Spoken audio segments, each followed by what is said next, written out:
right, so now what I've done to make it easier to manage is I've rolled it up, and if you notice I kept the vinyl color on the outside. That way it stays nice and tight. If you try rolling it the other way with the backing paper facing out, it's going to cause all kinds of issues with wrinkles and things like that. All right, so then you want to lift it up here, and that's why we created that tape hinge, and then you want to pick at it a little bit, okay? Now I've kind of pre-done it, so it's a little easier for the video, but I like to peel up about 3 or 4 inches, all right? And then you can take a pair of scissors, or if you're good with your X-Acto knife, you can take it and you want to cut a couple inches of this paper away. So let me do that real quick. You want to be careful not to cut the vinyl. You're only cutting the backing paper that we peeled off. Okay. So you peel that away. All right, then you want to hold it nice and tight when you bring it back down. And what I like to do is start in the center with my squeegee. And I like to use the soft side so that it doesn't scratch it up. And just get it sticking, okay? And what you want to do is work from the center out. So just get that top edge laying down nice, and work from the center both sides. All right, once it's going, then you can start working it a little more. And it kind of looks wrinkly, but it should straighten out. If you do get a wrinkle, what you can do is just hold nice and tight and just kind of pop it back and keep it going. So you just want to keep working it, and then don't quite go down to the edge where we cut the paper. Keep it just a little above that. And then what you can do is just roll it back up and then just peel some more of this away, but you don't have to cut it this time, okay? Just leave a few more inches.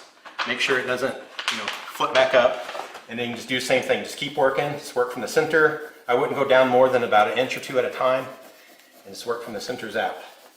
And it might take a little practice, so your best option is probably to start with the side that doesn't show, like maybe it's hidden by cabinets or something like that, and just get it going.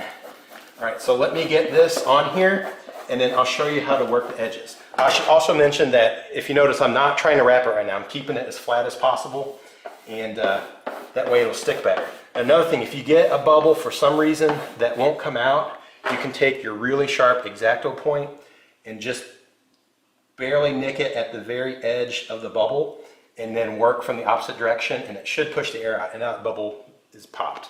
Now, I don't know if it shows in the video, but there's a little tiny bubble, now it's gone. So just be real careful and just work your way down, and don't worry about the extra overhang. We'll work on it next. All right, now once you get comfortable with it, you don't have to keep going like this, just kind of eating away at it. You can start going sideways. So again, you still want to start in the center, and it's just a little faster this way, but you might want to build up confidence to do this first, but it goes down a little bit faster that way. And then, you can still kind of do this to tighten down any bubbles or whatever, but it's a little faster that way once you get comfortable with it. All right, so now that all the vinyl's up, I'm gonna work on rolling it around the backside here, show you how that's done. So you start in the center, kind of like you did here, and you can kind of just take your finger and roll it around and work your way towards the edges, all right? Then you can take your squeegee and just make sure it's nice and tight. All right. And then you can kind of see just right up here, there's a little bit of a seam. So that's when, after you've rolled it all over and you made sure it's stuck pretty good, you can take your knife and just kind of, let me raise this up a little bit, kind of show you. So you can take it and run it right along the edge and just cut right down the tape. And be careful to not, accidentally slip and go this way. But you can just kind of cut it like that, and it should just glide right down. And then when you peel that vinyl, see if I can get it here. When you peel that vinyl, you'll have a nice clean edge that you can then just work back with your finger and kind of roll it into that seam. Let me see if I can show it better here. Yeah, see the seam here? You can just make sure it rolls in there, because that edge is the first thing it's going to try to peel. So you want to be careful with that, okay?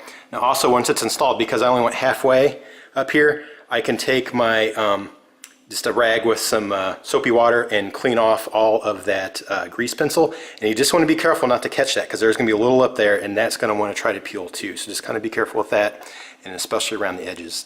So next I'll show you the front door, how I wrap it.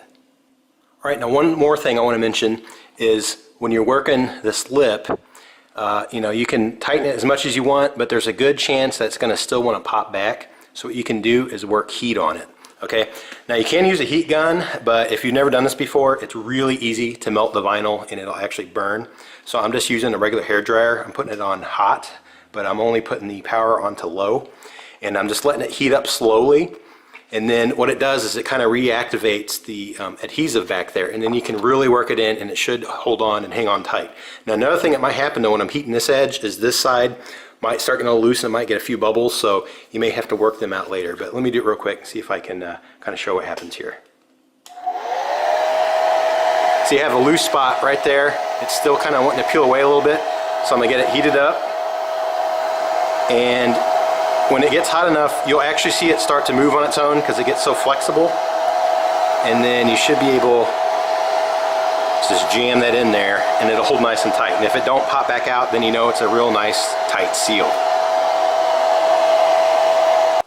Okay, so now that the side's done, it's time to do the door. Okay, now on a lot of fridges, the door is flat just like the side, so it's no big deal. Plus they're just straight across here, so you could do the same thing, just do the hinge method and work your way down. But I have a couple of problems with mine. Okay, first of all, because it has that inset little grip to pull it open instead of a handle, it only has about a 2-inch wide spot on top at the highest point. So I can't really tape up there and hinge because it's going to be all loose right here. Okay, so I need to somehow turn the vinyl into its own hinge by just peeling back the paper and sticking it on. Now the other thing, I think I mentioned earlier, but my fridge is curved on the front. It just has a little bit of a curve. So if I try sticking it like this and then sticking it down on a curve like that, there's a good chance it's going to wrinkle at some point. So I think it's going to be easier if I actually hold my vinyl up to here and basically take the hinge method I did earlier and just turn it 90 degrees. So I'm actually going to go up and down, okay?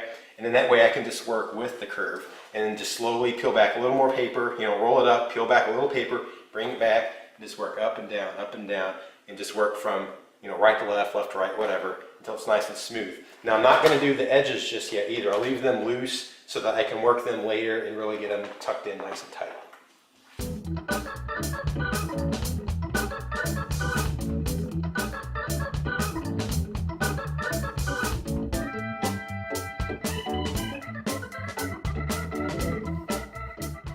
Alright, so now that I got it started, I can just start doing the same method. Just pull back some of the paper, hold it nice and tight, and then just start working from the center to the outside. So, there's a bubble, I'll work it out. Alright, let's work from the center, pull towards me, and kind of pull towards the top and the bottom, which are the outsides of this piece of vinyl right now. Alright, so this front proved to be way better to be a two-man job, so I had my wife help me here. Alright, now that I'm rolling the side here, I want to continue rolling it around, and basically right here is like the seal for the door. So if I can roll it around in there, okay, stick it down, then I can run my knife and cut it without cutting the seal. Then when that seal flops back down, it'll cover it and keep it from peeling back. So that's how I'm going to take care of this part of the door. Alright, now that I have it real nice and tight underneath the seal, I just took my knife and I cut right along that seam across the whole front, alright, so that I didn't have any extra hanging over. Then I took the hairdryer and I heated it up real nice, and I took my fingernail and just pressed it in really nice and tight so that it didn't start to peel back out. So that looks pretty good. Also, I want to mention here on the bottom, I kind of did the same thing, except I had about 1 inch hanging down.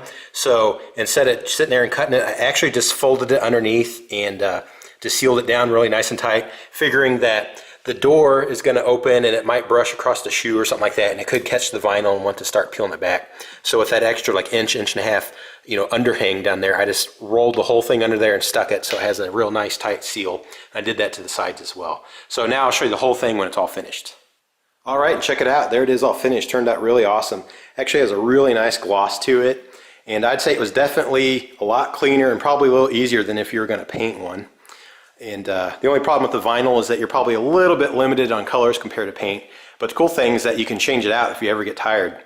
And I'd say this looks exactly like one of the Big Chills we found. It had the white top and then this light blue bottom. I'd say the only thing that would probably set it off even more is if it had like a cool chrome handle or brushed aluminum or something like that. But still looks pretty awesome as is. So there you go. That's how you wrap a fridge and make it look pretty awesome.